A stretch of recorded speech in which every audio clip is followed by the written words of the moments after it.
Bago po tayo magsimula, samahan niyo muna po ako na tayo po ay manalangin. Ano? Kasi napakaganda ng ating pag-uusapan. Tayo muna po ay humingi ng gabay sa ating Diyos na buhay. Tayo po ay manalangin. Hallelujah, Lord Jesus. Lord, maraming salamat sa araw na ito. Tunay nga, Panginoon, kami iyong pinagpala, kami ay iyong mahal. Salamat, Lord, dahil nagisang pa namin ang umaga, nakaloob mo sa amin napakaganda. Salamat po, Lord, ngayong araw na ito. Ikaw ay aming mapapupurihan sa aming mga puso at kami tatanggap ng iyong salita. Kaya mo, Lord, sa araw na ito, guide us, O God, sa pag-aaral namin ng iyong salita. Tunay nga, Lord, lend us spiritual ears, spiritual eyes to understand your word. At kaya mo, Lord, sa iyong lingkod, gamitin mo lang ako as your mouthpiece, O God. Masabi ko lang dapat, masabi hindi dapat at hindi. At tunay nga, Lord, fresh revelation from fresh revelation, O God, ang aking hinihiling sa iyo sa pangalan ni Jesus. In Jesus' name. Amen. Amen. Yan. Sabi po doon sa ating calling verse, Luke 4:18 to 19, sabi doon, the Spirit of the Lord is upon me because He has anointed me to preach the gospel to the poor. He has sent me to heal the brokenhearted, to preach deliverance to the captives and recovery of sight to the blind, to set at liberty them that are bruised, and to proclaim the acceptable year of the Lord, for He is our Jesus. He is the anointed one. Yan. At sabi po doon, ating i-declare ang ating JA1 culture. Number 1, I am a blessing.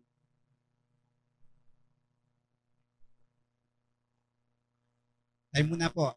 What was I am a blessing? I am anointed. Dapat ipakita nyo sa kaaway. Tayo po pag nagdideklara,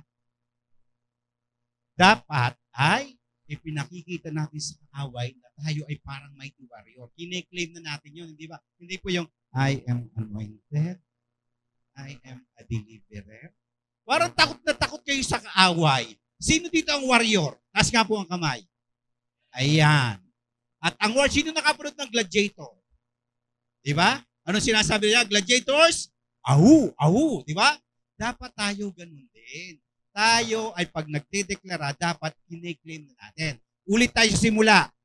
I am a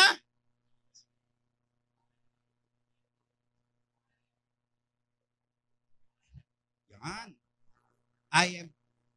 I build. I am not seasonal. I appreciate everyone and everything. I am part of something big. I'm in partnership with Christ. And I am not extreme. Yan. Ngayon po, di ba sabi nga ni Pastor kanina, this July and August, ang pag-uusapan natin ay names of God. So last week, ay ang pinag-usapan natin is Jehovah Tsidkenu. Ang ibig sabihin is, the Lord, my righteousness. Ayan. At ngayong linggo naman po ito, ngayong this Sunday, ang pag-aaralan naman po natin is about Jehovah Rohi. The Lord, my shepherd. Yan. Sabi po doon, pag si Lord ay, pag ikaw ay i-empower ni Lord, inire-reveal niya ang pangalan niya sa iyo. Kaya, di ba, last week, in-reveal yung Jehovah Tsidkenu. Ngayon naman, i-empower ulit tayo ni Lord ang, binigay niya sa atin ng Jehovah Rohi. Yan. Ano po ba? Sabi po doon,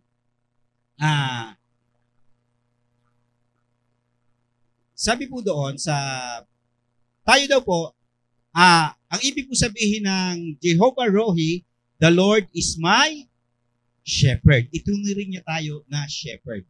Tayo, sa Bible, tayo ay isinisilarawan ng tatlong bahagi.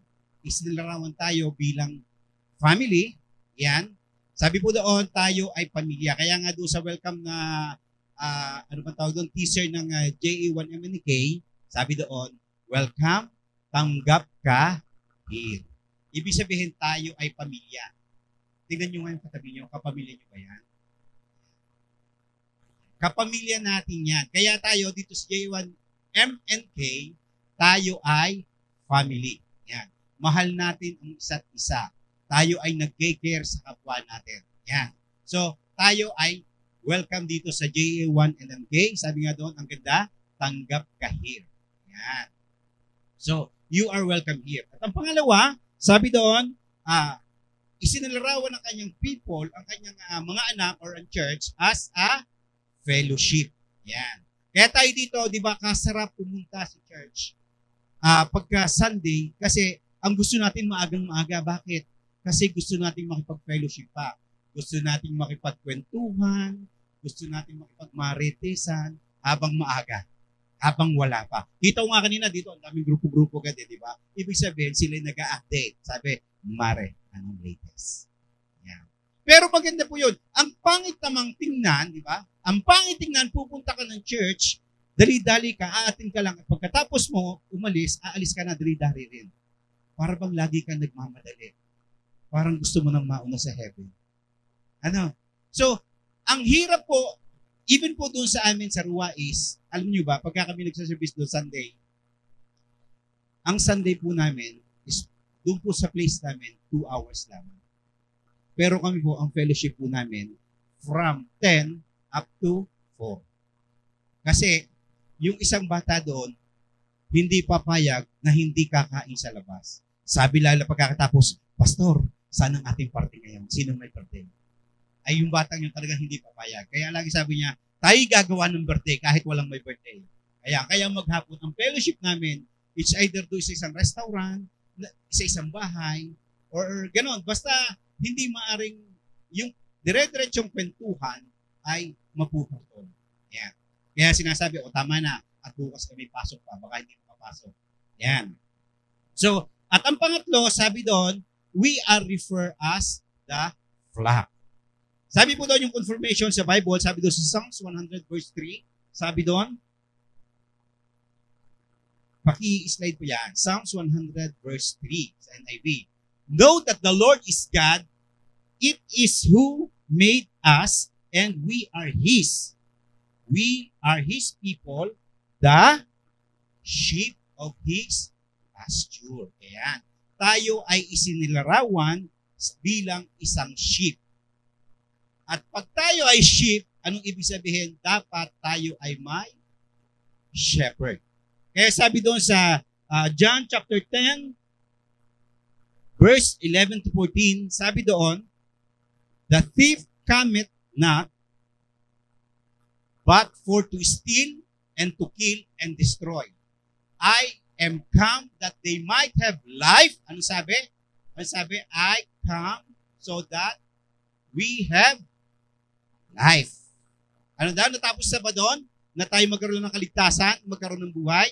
Hindi po natatapos doon. Ang sabi doon, and that they might have it more abundantly.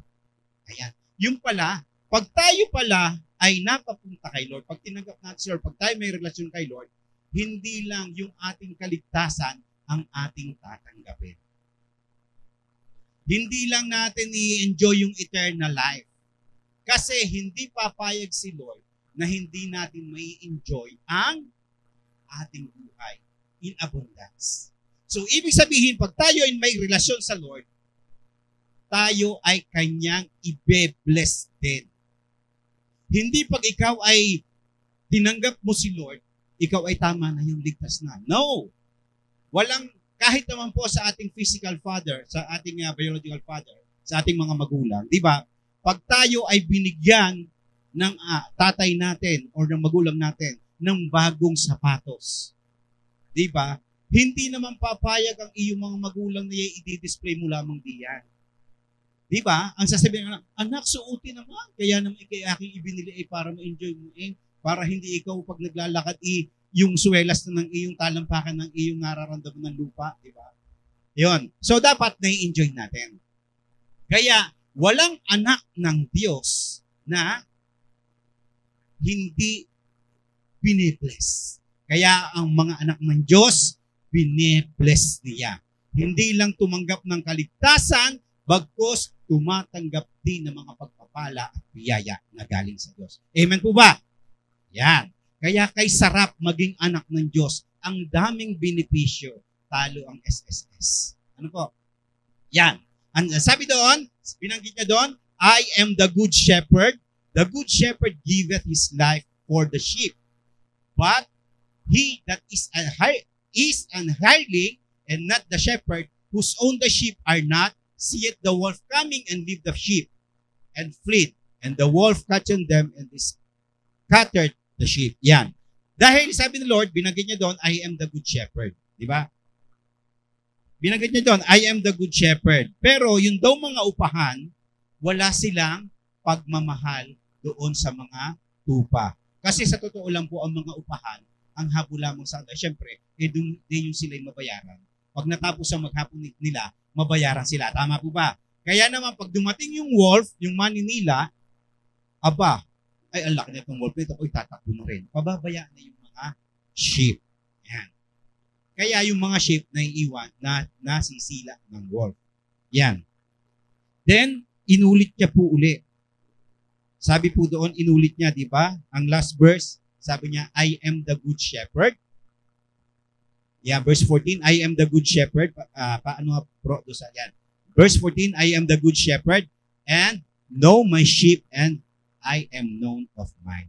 Sabi niya, I am the good shepherd, kilala ko ang aking mga tupa at ang aking mga tupa ay kilala ako. Yan. Baka po hindi nyo kilala ang ating Lord, ay amuyin nyo. Baka hindi yan tupa. Baka po yan ay kambing. Yan. Amuyin nyo nga po inyong katabi. Baka amoy kambing. Ikaw pag ay kambing. Yan. Ayan. Mango daw, mango. Alam ni Pastor Philip, mango. Yan. So, sabi doon, Jehovah Rohi, the Lord is my shepherd. At tayo ay pinortray as a sheep. Bakit ba tayo pinortray as a sheep?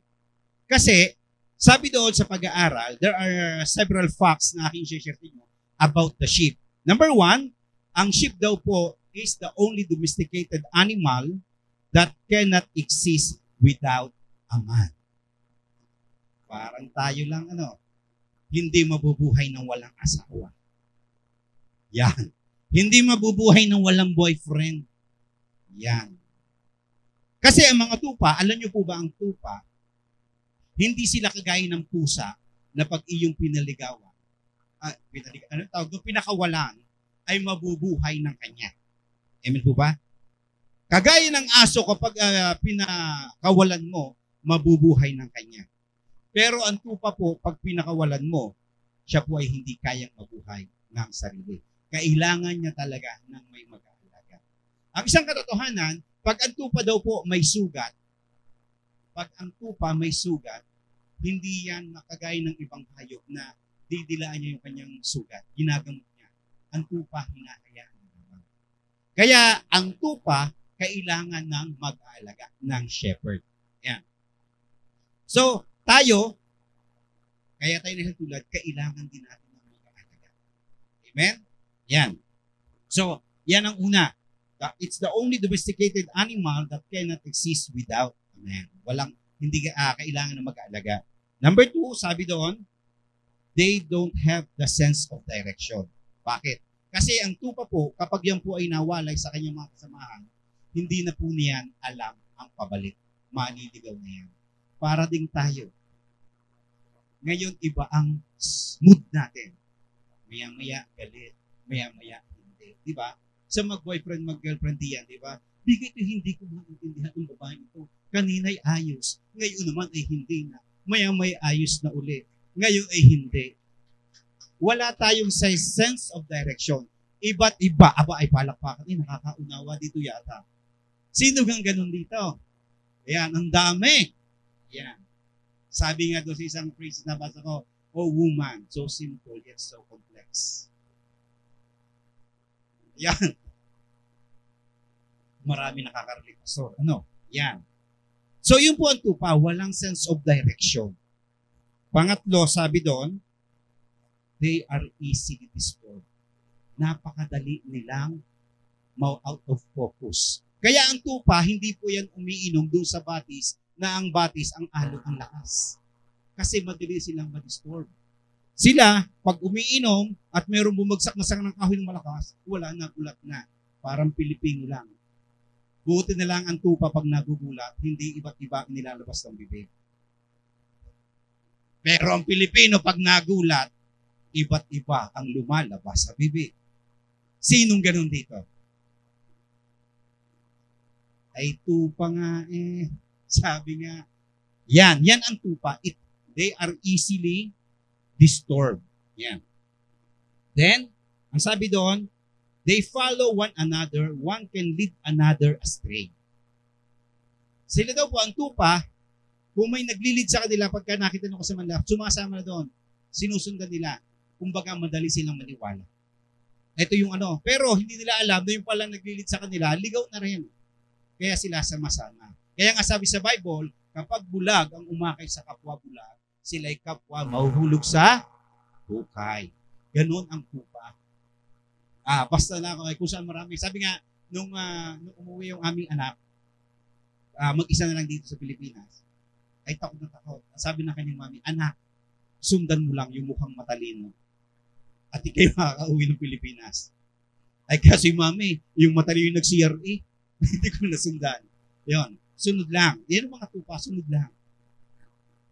Then, ang isa pa, they flock together, they do better in flocks. Yan. Ang mga tupa, ako po may napanood isang araw doon sa YouTube na yung tupa, nag-iisa siya. Hinaharas siya ng mga aso. Nakakita siya ng isang tupa na malaki, tumago sa likod. Pero alam niyo, walang ginagawa yung tupang malaki. Hindi niya pinagtatanggol yung malaki. Kasi nag-iisa, kumbaga nag-iisa siya eh. Ang dami ng ano. Kaya nga sila, mas malakas sila kapag sila sama-sama. Pero pag sila hindi nag-iisa, wala silang lakas. Magpapakain na lamang sila. Yan. Ito, ang isang kaganda sa tupa, yung last, they are clean, natural animal. Natured animal. Sila po ay malinis. Yan. Kaya kung mapapansin nyo, sino din nakakita yung tupa na inaalisan ng balahibo? Di ba kung mapapansin nyo, pag sila inalisan ng balahibo, ang puti pa rin ng kanilang balahibo, di ba? Kahit sila matanda na, yung malago ng buhok, ay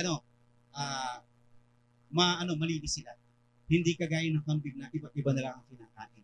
Kaya sila ay maanggo. Yan. Amoy nyo nga po ang katabi nyo. Harigay mo. Yan. Dapat po ang ating katabi, ang ating kapatid ay tupa. So ngayon, tayo ay nahalin tulad ng Diyos sa tupa. So, kasi ang tupa nga ay napakadaling ma-stray, napakadaling ma-out of focus, kailangan na mag-aalaga, kailangan ng kasama, kailangan na may maglilid. At tayo, ganun tayo. Kaya kailangan natin ng shepherd sa buhay natin. At sino yon? Si Lord. Kailangan natin si Lord sa buhay natin. Kasi kahit na tayo ay may problema sa buhay, basta kasama natin si Lord, okay lang. Amen? Kahit mabangkrap ang ating business, basta kasama natin si Lord, okay lang. Kasi si Lord, i-restore tayo. Pero pag hindi natin kasama si Lord, ibang usapan natin. Pag hindi natin kasama si Lord, ganun lang. Akala nyo, pag hindi, kita nyo, sino dito yung gusto ng maraming pera? Amen. Pero dapat kasama nyo si Lord pag gusto nyo maraming pera. Kita nyo po, si Bill Gates, mostly siya ay nag-rank ng first being the most billionaire. Diba? Pero after a while, sila ay nag-announce na sila ay magse-separate ng kanilang asawa. Kasi wala si Lord sa buhay. Diba? Kasi ganun ang problema. Kaya nga sabi sa Bible, ano sabi niyo, yung isang prayer doon, sabi doon, Lord, wag mo po ako payayamanin. Kasi baka makalimutan kita. Wag mo rin naman akong paghihiramin kasi papagsunod. Kaya dapat kailangan natin, tayo as referred as a sheep, kailangan natin ng shepherd sa buhay natin. Amen? Ito pong ating pag-aralan, Jehovah Rohi. Dito po natin malalaman kung gaano tayo ang mahal ng Lord at kung gaano si Lord nag-care sa buhay natin. Huwag nating ipagtiwala yung ating buhay sa ating kapwa. Kasi yung mga yan, nangangako lang yan. Pero, mostly, probably, and 100 or 99% we can say na yung pangako nila napapako. Amen ba? Kaya kayo, huwag niyong ipagkakatiwala ang inyong buhay sa inyong boyfriend. Dahil yan ay naririyan lang habang ikaw ay maganda, sexy, pero pag ikaw ay naging siksik na, mag-aaway na. So yon, kahit nga po ang mga artista, kagaganda na. Di ba? Iniiwan pa din, naghihiwalay pa din. Kaya nasa kaliwat kanan mo, kagaganda na, kagagwapo na. Tingnan mo nga, pastor, sinungaling ka. Liar ka, pastor. Hindi po, joke lang po yun. Yan pong inyong nasa kaliwat kanan, yan po ay fearfully and wonderfully made. Amen? Sabi sa Tagalog, yan ay katakot-takot at kasindan-sindak na nilikha ng Diyos. Huwag na natin Tagalogin. Ang inyong nasa kaliwat kanan is fearfully and wonderfully made. Amen? Kaya yan ay inyong mahalin. Dahil yan ay kapamilya. Amen po ba? So bakit nga ba kailangan natin ng ng shepherd? So pag-usapan natin, ito yung title ng ating pag-uusapan ngayon. Sabi doon, The Heart of a Shepherd. Kailangan natin ng shepherd, pero dapat natin mauno, ano ba yung puso ng isang pastol? Yan. Una, sabi doon, the shepherd provides. Amen? Siyempre. At ang ating pong pagtutuo ng verse ngayon ay nasa Psalms. Sino dito po yung may life verse niya sa buhay? Pakitaas nga po ng may life verse. Pastor, ako po ay 3 taon na sa JA1MNK. Ang aking life verse ay John 11:35. Jesus wept. May tumatawa. Kaya pala ang buhay mo ay paiyak-iyak. Kasi yan ang inyong life verse. Pastor, ako po yan. Ang akin po ay John 3:16. For God so loved the world. Pero ngayon po, ang ating pag-uusapan ay isa pong buong chapter. Dapat po tayo po yung nag-upgrade. Hindi lang po life verse. Dapat po life chapter. At ang ating pag-uusapan ay nasa Psalms chapter 23 verse 1-6. Sabi po doon, the Lord is my shepherd. The Lord is my shepherd, I lack nothing.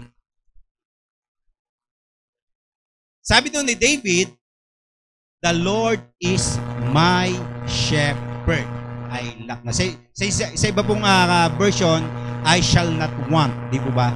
Pero medyo malayo po yung I shall not want. Mas maganda pong maunawaan itong nasa NIV na I lack nothing. Hindi ako magkukulang. Pero, kung mapapansin nyo, anong ginamit ni David? The word my. The Lord is my shepherd. Kung ikaw ay may relasyon sa ating Diyos na buhay, you will lack nothing. The Lord will bless you. The Lord will bless you. Pero pag ikaw ay walang relasyon sa ating Diyos na buhay, di ba? Ang hirap. Sabi nga doon, you cannot be a part-time Christian expecting full-time blessing. Amen? Ano pong ibig sabihin ng part-time Christian? Pastor, ako'y born again pagka-Sunday lamang. Hindi po pwede na ikaw ay part-time Christian and you are expecting full blessing sa buhay mo. Si David, dito, sabi niya, the Lord is my shepherd. In-acknowledge niya na ang Diyos, ang kanyang shepherd, may relasyon siya. Kaya nga sabi natin dito, even doon sa UAE, sinasabi namin, hindi mo kailangan na ang relihiyon. Ang kailangan mo ay relasyon. Lagi naming sinasabi, pastor, yan ibang relihiyon. It's okay. Wala tayong wala tayo ditong itinataboy. Si Lord ang bahalang magbago. Si Lord ang bahalang ang umayos ng kanyang buhay. Si Lord ang bahalang magpakilala kung sino talaga siya sa buhay niya. Ang sabi nga namin doon sa mga disciple, sabi doon sa ating J1 culture, we are just part of something big. Just do our part and God will do the rest. Sabi nga natin, kakahabagan ng Diyos ang kanyang kakahabagan. Amen? So, hindi pwede na tayo ay part-time Christian pero we are expecting full-time blessing. Hindi po pwede yon. Kaya kung gusto mo ng full-time blessing na maranasan sa buhay mo, anong dapat gawin? You acknowledge God as your Savior. Magkaroon ka ng malalim na relasyon sa ating Diyos. Di ba? Hindi naman pwede kahit naman sa tunay na buhay, maaari kang part-time boyfriend, part-time girlfriend. Pwede ba yon? Ay hindi po. At siguradong laging baba. Ano? Ayan. So, the Lord is my shepherd. I lack nothing.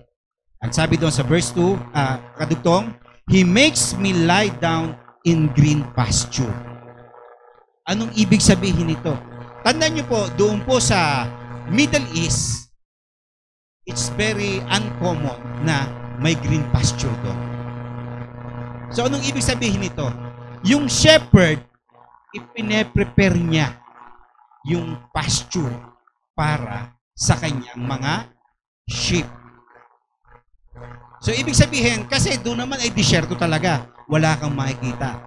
Ngayon po, kung titingnan sa Google Maps, sa Saudi, especially sa Saudi, makikita nyo puro green na rin.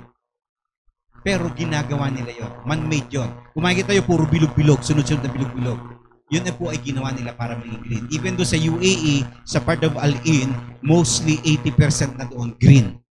Even in our area sa Ruwais, we can say 40 or 60% green na rin. Ginagawa nila. Pero during the old days, wala pong green pasture. Ang gagawin ng shepherd, ipe-prepare niya yung pasture. Ayusin niya, alisin yung batuhan, alisin niya, lalagyan ng then after that, babalikan niya yung sheep at dadalhin niya doon. Yan, di ba sabi, He makes me lie down in a green pasture. Anong ibig sabihin nun? Kung makikita nyo, tayo may mga alaga. Sino dito may mga alagang pet sa kanilang bahay? Aso, pusa, ahas, alakdan, dinosaur, ano pa man. Di ba? Kung makikita nyo yung aso or pusa na paghiga doon sa kanyang higa, talagang at home na at home. Di ba? Inyo pang pinipicturan, ipineflex. Di ba? Talaga na makita nyo, ay ang gandang picturean. Talagang mga nakahilatang ganyan. Ganon din po dito. Anong ibig sabihin? Tayo ay nilalagay ni Lord sa contentment. Dito, He makes me lie down in green pasture. Ibig sabihin to, tayo ay binibigyan ng Lord ng contentment. Kahit ano pa mang bagay, pag nanalangin tayo, nanalangin tayo ng blessing, pero hindi dumating ang blessing, yan man ay marami o kakaunti, at least we have contentment in our heart. Hindi tayo ay magiging masaya pa rin. Kontento tayo, kakaunti man yung blessing, o maraming blessing, o hindi dumating agad yung blessing, okay tayo. Kontento tayo sa buhay natin. Kaya kung tayo mananalangin this year, hindi pa tapos, nangangalhati pala tayo ng taong ito, kung tayo mananalangin ng blessing, ang una nyong idalangin, Lord, give me contentment sa puso ko. Amen? Yun ang mahalaga. Kasi malaking blessing o kakaunting blessing at kontento tayo sa buhay natin, magiging masaya ang buhay natin. Sunod po verse, He leads me besides quiet waters. Yeah. Sabi doon, He leads me besides quiet waters. Di ba nabanggit natin kanina ang tupa, ang sheep, ay napakadaling out of focus. Kaya dinadala sa quiet waters. Anong ipinahiwatig dito sa kasulatan ito? Ibig sabihin, binibigyan tayo ng peace. Amen? May peace tayo. Kahit hindi po isda, ha? Peace, kapayapaan. Sabi ni Lord, ano kaya, sabi ng pastor, ano kaya isda yung galunggong o tambag? Peace po, kapayapaan.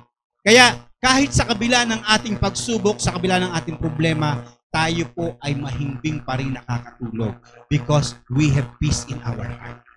Amen? Kahit tayo ay alam natin na may problema, pero masaya pa rin ang ating mukha. Hindi ka maiimarites. Naku, gusto mo ang mukha, may problema yan. Wala. It's just because we have peace. Kasi meron tayong Diyos na ating shepherd. Meron tayong Jehovah Rohi. Yan. Another thing, sabi doon, He restore my soul. He guides me along the right path of for His name's sake. He restore my soul. He guides me along the right path for His name's sake. Ano namang ipinahiwatig dito? Ito yung sense of direction. Sabi doon, He guides me along the path of for His name's sake. Yan. Iginagay tayo ni Lord. Na sa kabila ng ating mga problema sa buhay, alam natin ito'y nangyayari. Kasi merong magandang kaparaanan si Lord. Hindi pa naiisip, sabi nga sa 2 Corinthians, hindi pa na sumasagi sa ating isipan, hindi pa narinig ng ating tenga, hindi pa nakikita ng ating mga mata, ang magagandang bagay na ginawa ng Diyos para sa atin. Kaya ito, tayo ay dinadirect ni Lord. It is a sense of direction. Tandaan niyo po, talon po tayo. Ako po ay tatalon ng isang tatalon po ako ng ibang verse. Sabi do kasi napakaganda ito. Sabi ni David sa Psalms 37 verse 25, yan, bilang patunay. Sabi ni David, I have been young and now I am old, yet I have not seen the righteous forsake or his children begging for bread. Sabi ni David, naging bata ako at naging matanda ako, wala pa akong nakikitang anak ng Diyos na kanyang pinabayaan. Amen? Ganun po tayo pag tayo ay nakakonect kay Lord, pag tayo ay may magandang relasyon sa ating Diyos, hindi niya tayo pababayaan. Amen? Kaya sabi niyo, He is our Jehovah Rohi, He is our shepherd. Matututunan natin dito kung paano tayo, kung gaano tayo kamahal ng Lord at kung paano siya nag-care sa atin. Yan. At tayo po ay, sabi ko sa tatlo lang ang ating patutukulan. The second one is, the shepherd protects. Yan. So po, sige po, sabi po doon sa next verse, even though I walk through the darkness valley, I will fear no evil, for you are with me. Ipinakita ni David na, alam niyo ba yung valley? It is a pathway between two mountains. Kaya tinawag na valley. Kaya sabi niya, even though I walk to the valley of death, I shall fear no evil, for He is with me. Ibig sabihin po, sa rules of war po, pag ikaw ay naroon sa valley, naglalakad ka doon, matakot ka na. At lalo pat ang mga kalaban mo nasa taas ng mundo. It's just because kitang-kita ng kalaban ng ating galaw. Pero sabi ni David, even though I walk in the valley of death, I shall fear no evil, for you are with me. Kahit gaano pa man ang problema, kahit ang problema mo ay kalaki-laki, kailanman tayo hindi matitinag, hindi matatakot. Sabi nga, dumaan man ako sa pagsubok, hindi ako matatakot. Dumaan man ako sa apoy, hindi ako masusunog. Dumaan man ako sa tubig, hindi ako masus. Bakit? Kasama natin ang Diyos. Sabi doon, do not let what you see make you forget what He said. Wag na daw nating hahayaan na yung nakikita natin ay makalimutan natin ang mga pangako ng Diyos. May sakit karamdaman ka, wag mong tingnan yon. Tingnan mo ang sinabi ng Diyos. Sinabi niya that He is your healer. He is your Jehovah Rapha. Ikaw ay kita mo sa buhay mo, talong-talo ka na. No, wag mong tingnan yon. Tingnan mo yung pangako niya that He is the Jehovah Nisi. He is your banner. Sa kabila na ikaw ay nagkukulang, wag mong tingnan yung mga kulungan mo. Tingnan mo that He said, He is the Jehovah Jireh. He is the great provider. Kaya, do not let what you see makes you forget what He said. Huwag nating kakalimutan yung mga pangako niya. Kasi sa dinami-dami ng pangako ng Diyos, ito, ang sabi niya, hindi ito hindi ito mawawala ng sabi doon, hindi ito mawawala ng hindi nagaganap sa buhay natin. So, ito ay mangyayari. Sa atin po, ang dami pong pangako ng Diyos. Sino dito yung Ako po ay natutuwa at yung mga pangako sa akin ng Diyos, hindi pa niya natutupad. Bakit po ako natutuwa? It's just because hahaba pa ang buhay ko. Gusto ni Lord na makita ko yung mga pangako niya sa akin. At sino man po dito yung gustong matupad na ang mga pangako sa kanya ni Lord? Yan. Kasi pag natupad na lahat ng pangako sa iyo ni Lord, mamamatay ka na. Hindi mo na makikita. Kaya ako natutuwa kay Lord, hindi pa niya ginagawa yung mga pangako niya sa akin. Kasi gusto niya nakikita ko na nangyayari yung mga pangako niya. Amen? Kaya huwag tayo magmadali, ha? Huwag baka mamaya, Lord, tuparin mo na lahat ng pangako mo sa akin. Huwag muna. Yan, i-enjoy nyo. Amen? Yan. Next, sabi doon, your rod and your staff, they comfort me. Sino dito nung bata na pag siya'y nilabasan ng sinturon, ng hanger ng kanyang ina, ay siya'y natutuwa at sabi, Mami, nako-comfort ako ng sinturon mo at saka pamalo mo. Sino dito ganon? Di ba wala naman? Yun na lamang anak ko. Pag nilabasan ko ng sinturon, ang sasabihin, Daddy, let's talk first. Pero bakit sinabi yun dito? Your rod and your staff, they comfort me. Kasi ito pong rod and staff, ito po ay hindi para sa iyo. Ito po ay para sa kaaway, sa wolf, na panghampas sa wolf paglalapit sa inyo. Yun ang pangako niya. Kaya yung sheep, pag nakita yung kanyang shepherd na may dalang rod or staff, siya ay comfort na comfort. Sabi ng sheep siguro, ay may dalang pamalo, ay hayos kayo, sugod kayo sa amin. Kaya, yun. Kaya sila, sabi doon ni David, your rod and your staff, they comfort me. Yeah. Next verse, sabi doon, you prepare a table before me in the presence of my enemies. Yan. Saan ka naman nakakita? Nasa gitna ka ng pagsubok, binebless ka pa ni Lord. Saan ka nakakita? Ikaw ay lugmok na dahil sa dami ng problema, binebless ka pa ni Lord. Sino yon? Amen. Tayo yon. Doon yon sa mga taong may relasyon sa ating Diyos na buhay. Amen. Kaya, He blesses us even in the midst of battle. Kahit nasa gitna tayo ng pagsubok, bine-bless tayo ni Lord. And next, sabi doon, you anoint my head with oil, my cup overflows. During the old times, di ba, ang oil ginagamit sa pag-anoint ng pinipiling king. At meron pa siyang isang ginagamit. It is used as medicine. Pinapangmasahe din yan during the time. Kaya anong pinahihiwatig nito? Yung oil dito, it serve as refreshment. Nire-refresh tayo ni Lord even in the midst of our battle. Sa gera ng buhay natin, sa mga pagsubok natin, tayo ay refresh pa rin. Kaya hindi kagaganda pa rin kahit may problema. Kaya sabi ng iyong kumare, ay Mare, bakit kay hindi tumatanda yata? Alam naman Mare, ako lang namin nagpa-drip, nagpag-gluta-drip ako. Pero hindi po yun ang secret. Kasi tayo ay nire-refresh ni Lord. Even in the midst of our battle, si Lord nire-refresh tayo. Ganon tayo pagka tayo ay ang shepherd natin ay si Lord. Yan. And lastly, sabi doon, the shepherd promises. Yan.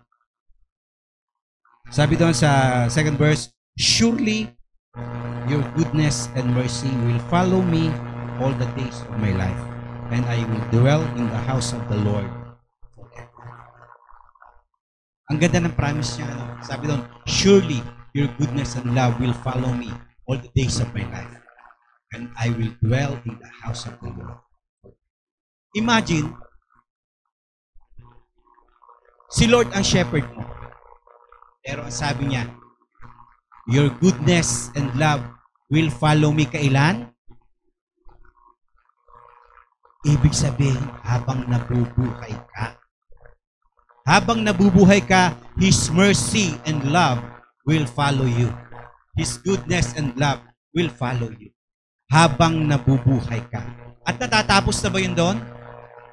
Sabi niya, di ba? And I will dwell in the house of the Lord. Kailan? Forever. Imagine, Nasa kabilang buhay ka na. Pina-follow ko pa rin ang kanyang goodness and love. Imagine, ito po yung uulitin ko. Itong pribilehiyong ito ay doon lamang sa mga anak ng Diyos, sa mga may relasyon sa Kanya. Sinong gustong makaranas nito? Anong kailangan natin? Kailangan natin ng relasyon sa ating Diyos na buhay. Pwede ko ba kayong imbitahan tumayo at tayo i-renew natin yung ating relationship kay Lord? Kung gusto nyong maranasan ang mga biyaya at pagpapalang ito na pinaramis ni Lord sa Psalms 23, sabi niyo, "The Lord is my shepherd, I shall not want. He makes me lie down in the green pasture. He leadeth me beside quiet waters. He restores my soul. He guides me in the path of righteousness for His name's sake. Even though I walk in the valley of death, I shall fear no evil, for He is with me. His rod and staff, they comfort me. He prepare a table before me in the presence of my enemy. He anoint my head with oil, my cups run over. Surely, goodness and love will follow me all the days of my life, and I will dwell in the house of the Lord forever." Kung gusto nyong maranasan ito, let us renew our vow to our Lord. Ating siyang tanggapin bilang Panginoon natin sa ring tagapagligtas ng ating buhay. Kung nais yung maranasan ang pangako ito sa atin ni Lord, sumunod tayo sa isang panalangin. Panginoong Jesus, salamat o God sa iyong pag-ibig sa akin. Salamat Lord sa iyong dugo na natigis sa krus ng Kalbaryo. Salamat Lord sa kapatawaran ng aking mga kasalanan. At ngayon, tinatanggap kita bilang Panginoon ko at sariling tagapagligtas ng aking buhay. Salamat po Panginoon sa pag-ibig mo. Dalangin ko o God, as I walk bilang isang Kristiyano, samahan mo ako upang patuloy na lumago sa buhay Kristiyano. At Lord, huwag mong hayaan na ako'y maging part-time Christian. Kaya mo Lord, na patuloy akong lumalim sa pagkakilala sa iyo. Let the spiritual maturity be upon me. In Jesus' name. Amen.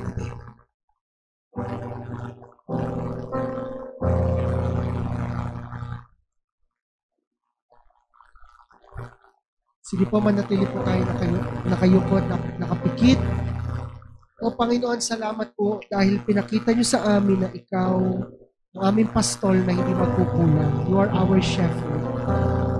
Lord, we believe anumang pangangailangan namin sa kalusugan, sa pinansyal, pangangailangan ng protection, pangangailangan ng gabay. Marami sa amin dito nangangailangan ng direksyon at gabay. Kung ikaw yung tao na ngayon ay kailangan mo ng direksyon, kailangan mo ng gabay, natatakot ka sa mga mangyayari, sa trabaho mo, hindi mo alam kung ano mangyayari, sa darating na school year, hindi mo alam kung ano ang mangyayari. Inayayahan kita na patuloy na itaas ang iyong dalawang kamay. At hayaan mo manalangin kami para sa iyo. Panginoon, dinedeklara ko sa dakilang pangalan mo, Hesus Kristo, na patuloy mong ipapastol kami. At ang Psalms 23 verse 1 to 6 ay patuloy namin isasabuhay. Oh, I declare that you are our shepherd and we shall lack nothing. Walang magkukulang. Walang kulang at walang magkukulang sa amin. We will lie down in green pastures and we will be still in still waters. You will restore our soul and you will lead us in the path of righteousness for the name of Jesus.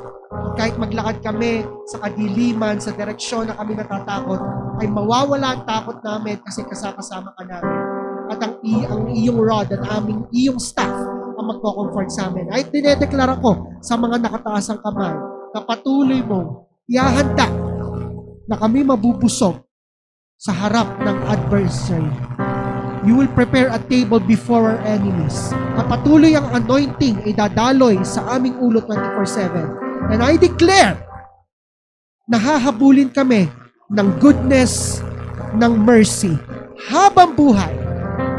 At dahil doon, mararanasan namin na ikaw ang aming Jehovah Rohi. Thank you, Father. We honor you and we love you. In Jesus' name, amen. Palakpakan natin sila.